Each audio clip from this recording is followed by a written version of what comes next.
이제 실제 대상자들을 보면 알코올 중독자나 정신질환자, 그다음 장애인 가구, 그다음에 저장건박이라고 해서 잘 아시죠? 집에 막 쓰레기 쌓아놓고 뭐 하시는 분들, 그다음에 뭐 중증 질환자나 돌봄 취약 가구, 뭐, 그다음에 도덕적 해이 거부라는 것은 사회대 관리를 한번 받으시면 이게 아까도 별도의 돈이 지급이 된다고 했잖아요. 별도의 그런 조건을 부여하지 않고 그래서 계속 하시려는 분들이 있어요.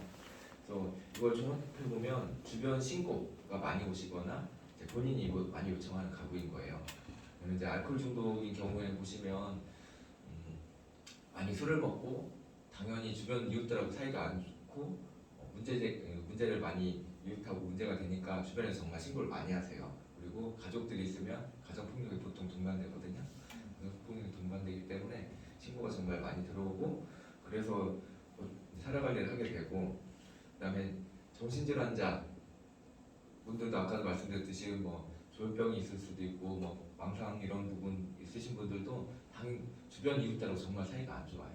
뭐 제가 이제 쌍용 삼동에 있을 때 거기도 주공 10단지 1차라는 여고임대 아파트가 있습니다. 거기에 갈 때 막 아파트 천세대가 되어 있는데 막 길을 걸어가면 갑자기 막 소리 지르는 분이 있어요. 창문을 열고 하시는 분도 있고 뭐 창문으로 막 음식물 쓰레기 같은 거 투척 같은 것도 좀 많이 하세요.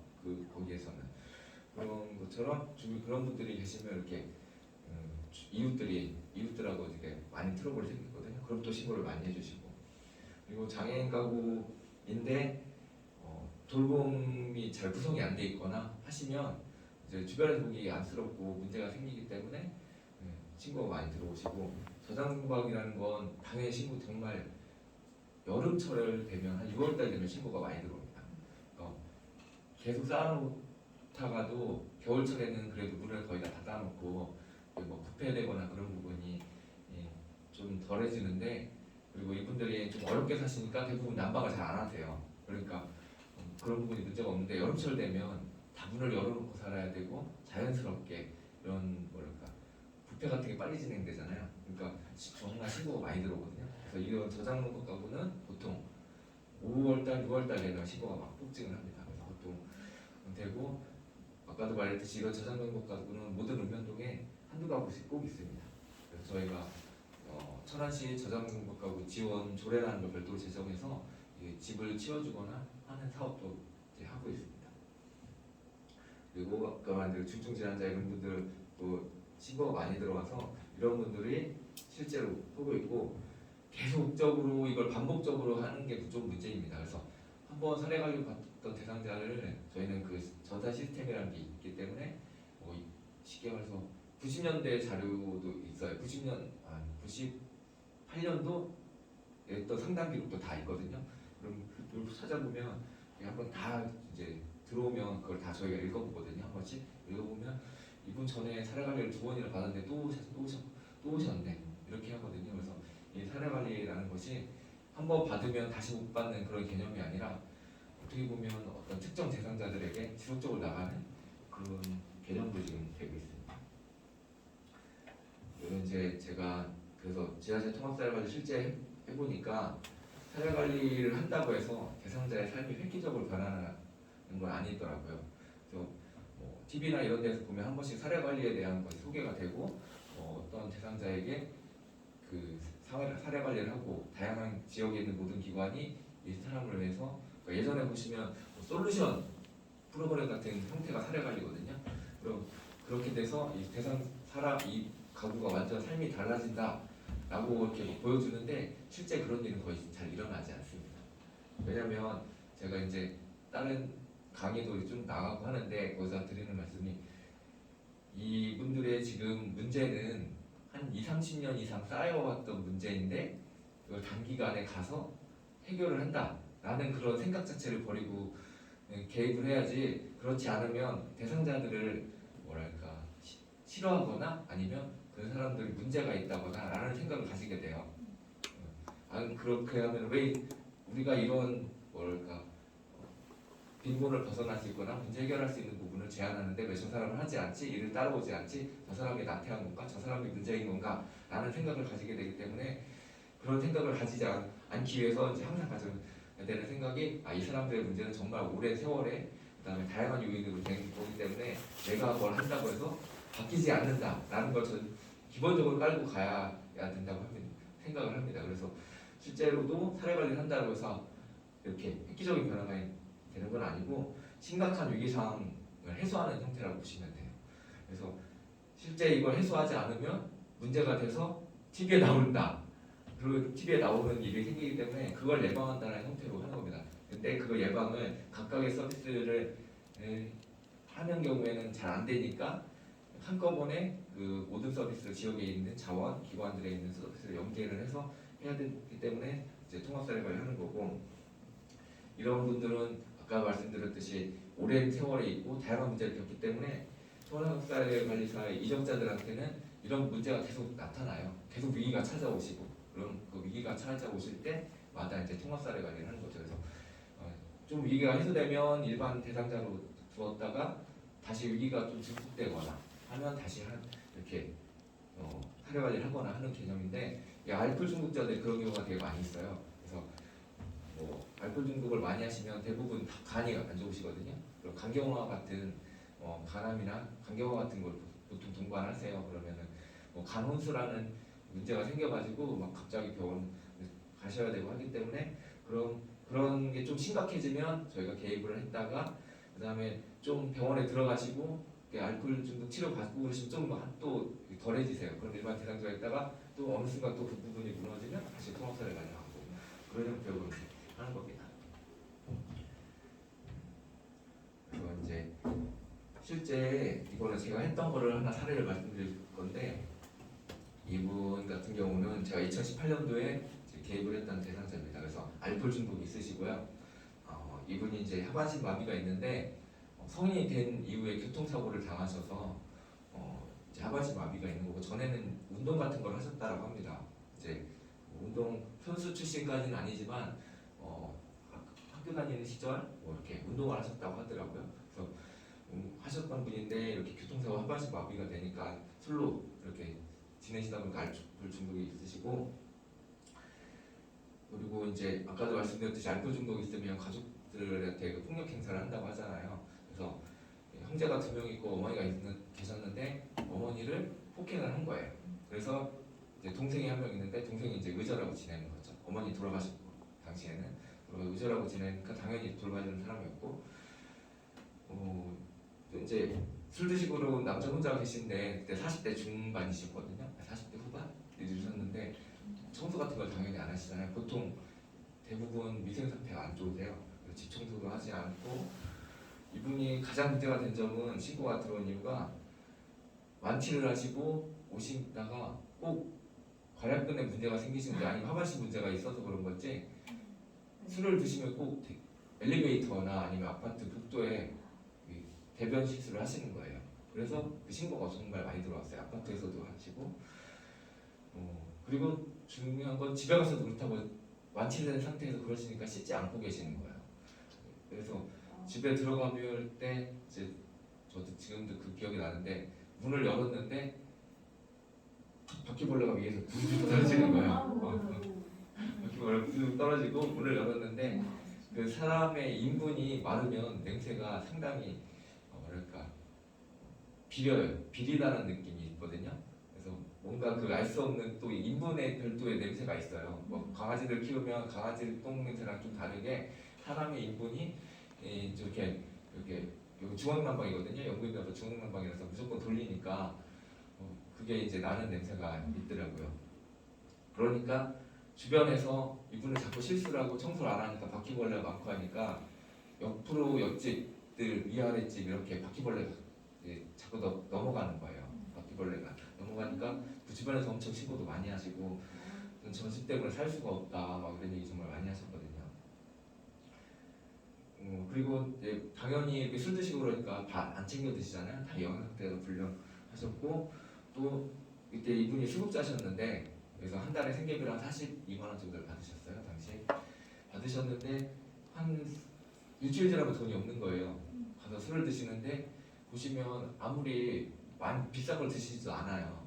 근데 자꾸 돈이 없는 거여서 나중에 확인해 봤더니 그 술 먹는 사람들이 많지 않으면 돈을 빼가거나. 근데 좀 이해를 못하겠는 게 왜 수급자분들은 자꾸 이렇게 현금을 찾아서 쓰시려고 하더라고요. 체크카드 거 쓰시질 않고 현금을 그렇게 찾아서 쓰시는데 현금을 그냥 한꺼번에 찾으시는 거예요. 그러면 그 사람들이 그 돈을 가져가거나 아니면 술값을 내게 하거나 해서 어려워지시는 거예요. 그래서 그런 문제도 생기고 돈이 없으니까 또 잘 못 먹으니까 영양 상태가 불량하고 문제가 돼서 계속 이제 아파트, 이웃 그리고 요즘에는 복지관 같은 데에서도 저희한테 의뢰를 많이 하세요.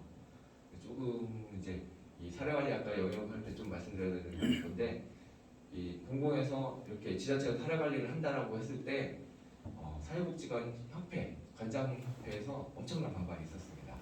우리들의 영역을 이제 공공에서 가져가려고 한다라고 해서 쉽게 말해서 그쪽 생각은 지자체는 전에 하던 공적분담을 해라.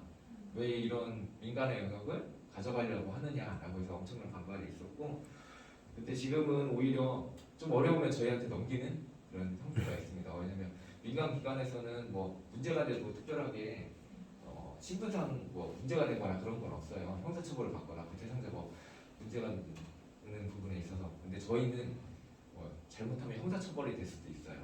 뭐 만약에 지금 수원 세모니아 사건 같은 경우도 만약에 그 대상자가 실제 거주를 그 지역에서 하고 있었는데 이게 대상자가 다 통보가 오거든요. 그러니까 실제 어려움이 있을 수 있는 대상이 나가서 확인하라고 좀 와요. 왜냐면 체납된 이력 같은 거 이런 거 줘서 오는데 그 수원 세모니아 가고도 그게 왔었거든요. 왔는데 실제 주소지가 화성인가? 주소지는 화성에 있고 실제 거주지 수원을 했기 때문에 그 부분이 확인이 안 된 건데 만약에 그분이 거기 있었는데 담당자가 그걸 나가지 않았으면 이 사람은 형사처벌까지 받을 수도 있어요. 그러니까 공무원들은 그런 부분이 좀 있어서 좀 더 뭐랄까 하기 싫거나 그래도 무조건 하게 돼 있어요. 그렇다 보니 이제 민간에서도 그런 부분을 저희한테 좀 많이 넘겨요. 그래서 저희가 보기에는 사례 관리라는 것은 민간에서 먼저 했고 역사를 더 많이 가지고 있는데 거기서 해결하지 못하는 걸 공공으로 넘긴다라고 하니까 좀 이해가 안 가는데 요새 추세는 좀 그렇습니다. 그래가지고 이런 문제가 있어서 제가 이제 사례 관리를 하면서 다양한 기관하고 연결을 했었어요. 그래서 일단 가사도우미가 있었는데 맨날 이렇게 대변 실수하시니까 가사도우미가 매칭이 안 되는 거예요. 그 대상자는 당연히 되시고 예전에 이미 결정이 되셨는데 그래서 저희가 그 가사간병하는 기관이랑 저희가 중개에 개입해서 이제 그래도 어렵지만 나가달라. 이게 당신들의 그런 임무니까 하라고 하고 만약 이걸 안 하면 관련돼서 우리가 점검을 하겠다. 뭐 이런 문제가 있지 않느냐라고 해서 점검을 하겠다라고 해서 그쪽에서 쉽게 말해서 공무원에서 사례관리가 좀 유리한 점은 그 부분이 있어요. 이 일을 하지 않으면 너희들 점검하겠다. 라고 하니까 어쩔 수 없이 하는 게 있어요. 그래서 그렇게 해가지고 가사도우미가 파견이 돼서 이제 당연히 청소를 해드렸고 그다음에 아파트 경비실이랑 관리사무소랑 연락을 해가지고 이제 연락망을 구축해서 이분이 술을 먹거나 아니면 외출하거나 그다음 특히 수급비 주고 나서 일주일 동안은 좀 이렇게 주변에서 이분이 나가시거나 하면은 연락을 달라. 이분이 핸드폰이 없으셨거든요. 핸드폰이 없으셔가지고 좀 만나기 어려웠어요. 그러면은 이분이 나갈 때 뭐 이제 멀리 그리고 휠체어를 타셨기 때문에 멀리 나가지 못하세요. 그 아파트 주변에만 있으시니까 연락을 달라고 해서 뭐 저기 술 드시면 저희가 찾아가가지고 못 드시게 하시고 아파트에서도 못 드시게 하고 그렇게 했습니다. 그다음에 복지관 연계를 해가지고 복지관에서 이제 밑반찬하고 도시락 같은 것을 이제 정기적으로 갖다 드리기 위해서 식사를 하게 했고요.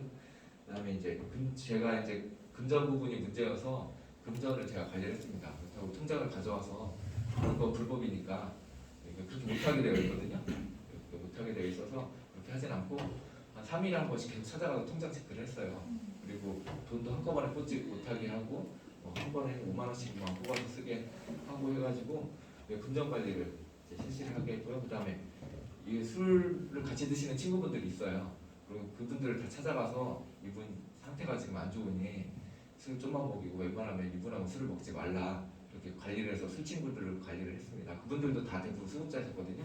그래서 그분들한테도 하고 그 끊어졌던 그 동생 연락처를 이제 찾아가지고 이제 연락해서 지금 상태가 좀 안 좋으시니 어쨌든 싫더라도 이 상태가 상황이 이런 거를 알고 계셔라 라고는 이렇게 해가지고 이제 연락망을 구축했고, 그다음에 아까 말 바퀴벌레가 엄청나다고 했잖아요. 그래서 소독을 그 주변까지 다 해줬습니다. 그 옆집, 뒷집, 아랫집까지 다 해드렸습니다. 그래서 이웃 주민, 아파트, 복지관, 뭐 대상자, 지인, 가족 이렇게 민간 정원을 이제 연결하는 서비스를 한 거죠. 그러니까 통합사회관리라는 것이 저희가 직접적인 수행을 한다기보다는 다양한 기관의 서비스를 연계하는 개념이라고 보시면 됩니다. 그래서 그렇게 했고, 그렇게 하셔가지고 한 4, 5개월 동안은 그냥 뭐랄까 무난하게 이게 생활을 하셨어요. 뭐 집도 어느 정도 치워져 있고, 뭐 술도 좀 덜 드시고, 뭐 하시고 복지관에서 이런 것도 갖다 드리니까 해서 좀 영양 상태가 좋아지셨는데, 추석 전이었는데 갑자기 이렇게 이분이 엄청 마르기 시작하는 거예요. 마르기 시작하고 그때 추석이 엄청 길었던 적이 한 번 있어요. 그래서 추석이 가기 전에 한번 이분을 갔는데 너무 상태가 안 좋으신 거예요. 분명히 이런 뭐랄까 반찬이나 이런 영양 관련된 부분을 제공하는데도 엄청 말라 있어서 왠지 추석이 지나고 갔다 오면 돌아가실 것 같아. 돌아가셨을 것 같아서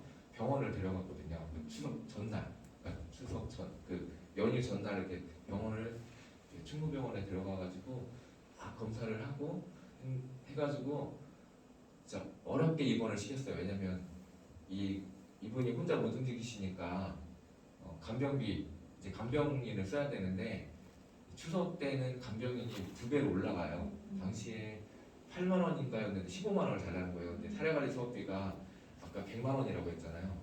100만 원으로 이걸 추석 연휴를 못 버티는 거예요. 그래가지고 병원이랑 옥신각신 해가지고 거기 간호통합병동이라는 게 있거든요. 거기 어떻게 해가지고 그걸 보냈고, 거기서 이제 추석 갔다 와서 병원이랑 연락했더니 병원에서 연락 온 게 이분이 췌장암 말기라고 하시는 거예요. 췌장암 말기여서 더 이상 여기서 이 충무병원에서 할 게 없다. 호스피스를 해야 된다고 해서 천하의료원의 호스피스 병동으로 이제 했고, 그때 이제 미리 파악해뒀던 그 동생분한테 연락을 해서 호스피스로 보내가지고 딱 2달 있다 돌아가셨다고 찾아왔습니다. 그래서 또 저희가 이제 돌아가시면 장례비 같은 걸 지급하거든요. 그래서 그런 걸 청구하러 오셨는데, 그때 이제 그 충무병원에 들어갔을 때 저희가 이제 저희 차량으로 정부에서 전기차를 주셨거든요. 그분을 휠체어를 이렇게 태우고 해서 내리는데 이분이 휠체어를 태우려는데 안 타시는 거예요. 그래서 이유가 뭔가 해서 물어봤더니 신발을 시켜달라는 거예요. 신발을 안 신으면 안 가겠다. 그러니까 그 말도 잘 못하시는데 그 신발 시켜드리니까 하시더라고요. 그래서 그때 좀 느낀 게 이 상황이 이렇게 해도 나름 자기의 뭐랄까 자존감이나 아니면 지켜야 되는 선이 있구나라고 해서 어떻게 생각하면 이렇게 대변도 지르시고 하는데 이게 무슨 문제인가 싶긴 한데 또 그런 부분을 또 엄청 지키시려고 하더라고요. 그래서 그렇게 해가지고 그때 이제 공익이랑 둘이 했었는데 힘이 없으신 분은 이렇게 부축하고 가기 정말 어렵더라고요. 엄청 말랐는데도 쉽지가 않고 뭐 하반신 마비가 있어도 좀 강직 같은 게 좀 많이 돼 있으셔서 그랬던 게 있습니다. 그래서 이제 어느 정도 마무리를 하면 제가 이제 자유복지에 이제 어쨌든 15년을 했습니다. 그래서 나름 경력이 됐고 이제 팀장을 될 건데 이제 이 일로 한 10년 이상 하다 보니 현실에서 막장 드라마가 없는 게 아니더라고요. 전에도 아까 말씀드렸듯이 상담 내역을 읽어보면은 막장 드라마보다 더 심한 막장이 되게 많이 있습니다. 그래서 정말 막장 드라마가 다 지어낸 게 아니고 다 현실에 있을 법한 이야기구나. 그래서 어떤 가족한테 연락하면 정말 욕을 하는 경우가 있습니다. 힘들게 이 사람에 대한 기억을 잊고 살고 있었는데 우리가 이걸 이제 기초생활 보장 수급자라는 걸 하려면 중앙인자 조사를 하거든요. 그러려면 다 우편을 보내게 되어 있고, 그렇다 보니까 그런 가족들에 대한 정보를 다 저희가 접근을 할 수가 있어요. 접근해서 그런 우편을 보내면 엄청나게 항의 전화가 많이 있습니다. 힘들게 어렵게 살고 있는데 너네가 자꾸 이렇게 하는 거 불편하다. 그리고 정기적으로 그걸 조사를 다시 한 번씩 하거든요. 부양임자들도 조사를 하는데 그런 부분에 대해서 싫어합니다. 그래서 그리고 정말 자주 보는 사례가 뭐냐면 그 한부모 가족인데 어머니가 아이가 만약에 넷이 있다면 성이 다 달라요. 뭐 첫째는 임씨, 뭐 둘째는 이씨, 뭐 셋째는 김씨 막 이래요. 그래서 막 그 자녀마다 아버지가 다 다른 거예요. 뭐 그런 것처럼 현실에서 뭐 이런 것처럼 뭐 이런 막장 드라마보다 더한 일이 정말 많이 있습니다. 뭐 제가 가장 놀랐던 사례가 있다면 이제 그 상담 내역이 있다면 아버지가 예전에 버스 기사셨는데 쉽게 말해서 엄청난 남북분이셨나 봐요. 그래서 애들하고 어머니가 있는 집에 그 버스 안내양을 맨날 데려온다는 거예요. 그래서 자기하고 엄마들은 한쪽 구석에서 맛없는 거 먹고 있는데 그 버스 안내양을 데리고 와서 맨날 맛있는 거 먹고 그렇게 불륜을 저지르고 어머니는 그거에 대해서 얘기도 못하고 그런 거 얘기하면 막 가정폭력하고 하시고 나중에 나이 먹어서 그러고 살더니 돈도 안 주고 살더니 나중에 와서는 어렵다고 도와줘야 된다라고 이렇게 오니까 불편하다 이런 거 보내지 말라 막 이런 게 이렇게 했었거든요. 그래서 생각보다 이렇게 실제적으로 어려운 대상자들이 많이 있고 어렵게 사시는 분들이 많이 있더라고요. 어쨌든 그래서 사례 관리가 정말 뜻대로 되지 않습니다. 아까 말씀드렸듯이 이분들 문제가 오랜 기간 동안 이제 축적된 결과이기 때문에 정말 뜻대로 되지 않고 사례 관리라는 좀 중요한 걸 말씀 안 드렸는데 사례 관리라는 건 단순하게 저희가 제공하는 게 아니고 그러니까 대상자의 참여가 같이 이루어져야 되는 서비스예요. 그래서 대상자의 참여를 이끌어내라고 하는데 대상자들이 참여를 잘 안 하세요. 참여를 잘 안 하시거든요. 그래서 어렵지만 어쨌든 혼자 하면 진짜 어렵지만 그래도 지역에서 저희도 있고 공공에서도 하고 민관이 이렇게 함께하면 가능한 형태로 어쨌든 지금 진행이 되고 있고 아까도 말씀드렸듯이 천안시에서는 지금 신규 직원들 역량을 강화하는 부분에 있어서 지속적으로 노력을 하고 있습니다.